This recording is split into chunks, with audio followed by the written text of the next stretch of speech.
Мен Нұрсұлтан қаласы 60-шы мектеп гимназиясы 5-ші Б сынып оқушысы Қайыржан Саяжанның Абай атамыздың 175 жылдығына орай бір өлең күз.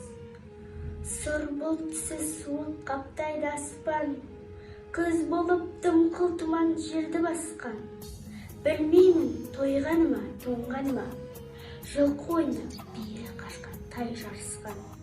Жасыл шөп бәйшешек жоқ бұрынғыдай, жастар күлмес, жүгірмес, бала шулай. Қайыршы шал кемпірдей тісі кетіп, жапырағынан айырылған ағаш қурай. Біреу мама сапсиды салы биін, салбыр ақы тартыпты жыртық киім. Енесіне ертіп шуда жібін, жас қатында жыртылған жамай дейін. Қастырна қатарлана қайтса бемен, астында ақ шомшы жүр ол бір керуен. Қай ауылды көрсенде жабыр қаңқы, күлкі ойын көрінбейді сені серуен.